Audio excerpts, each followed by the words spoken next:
আজকে তোমাদের সঙ্গে শেয়ার করব উর্মিলা কি করে বাঁধাকপি কাটে। বাঁধাকপি অলমোস্ট কাটা হয়ে গেছে, তো তোমাদের দেখাই একটু যে বাঁধাকপি কাটার স্টাইলটা, তাই তো ভাই? একদম চাইনিজ স্টাইলে কাটছে। দেখতে পাচ্ছি যে ছুরি দিয়ে আমরা দেখি না, তাহলে ক্যাচ ক্যাচ ক্যাচ ক্যাচ করে কাটা যায়, সে বটি দিয়ে কাটা হচ্ছে। দেখো কাছ থেকে ক্লোজ হাতে এমনি স্পিড আছে বা জাদু আছে, দুটোই বলতে পারো।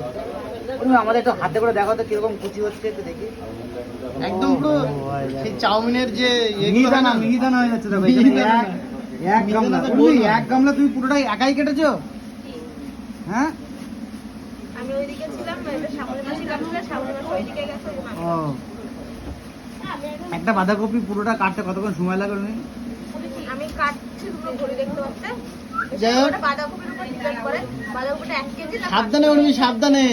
বলছি কি দেখাচ্ছ, বলছি কি বাঁধাকপি ধরো রান্না করবে তুমি চিংড়ি মাছ না ইলিশ মাছের মাথা দিয়ে না কাতলা, শুধু বাঁধাকপির আলু দিয়ে কি হবে?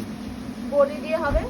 তারপরে যদি মনে হয় যে ইলিশ মাছের মাথাটা দেবো, ওটা হচ্ছে আলাদা হবে। কারণ আমরা চেষ্টা করি যে একটা সবজি পুরো নিরামিষ করার, কারণ অনেকে তোমার হচ্ছে আমিষ খায় না। আদার্স টুকিটাকি হয়, অনেক কিছুই হয়, সেটা হচ্ছে তোমার আমরা যদি নিরামিষ খুবই কম মানে খাই না বলতে গেলে, ওই জন্য আদার্স কিছু করলে সেটা আমিষ হয়, মাছের মধ্যে থাকে না চিংড়ি মাছ থাকে। কিন্তু যে বড় যে সবজিটা হয় সেটা পুরোপুরি চেষ্টা করি নিরামিষ রান্না করার। কারণ অনেকে আসে যে হচ্ছে সবজি বাতিকে খায়, কোনো মাছ মাংস কিছু খায় না, এখন ওটা চেষ্টা করি নিরামিষ।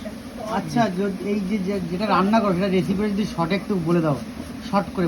যেভাবে ফোড়ন দেয়, জিরে ফোড়ন, প্রথমে তেলের পরে জিরে ফোড়ন, শুকনো লঙ্কার বড়ি দিয়ে ভালো করে নাড়িয়ে বাঁধাকপি আলুটা ভাজা ভাজা করে ওটা আদা জিরে বাটা দিয়ে, তারপরে কি বাঁধাকপিগুলো দিয়ে তার মধ্যে যখন ভাজা করবো ওর মধ্যে লবণ হলুদ করে সব, তারপরে বাঁধাকপি দিয়ে ভালো করে কষিয়ে নামানোর আগে হয় জিরে বাটা, নইলে একটা মশলা করা থাকে বিভিন্ন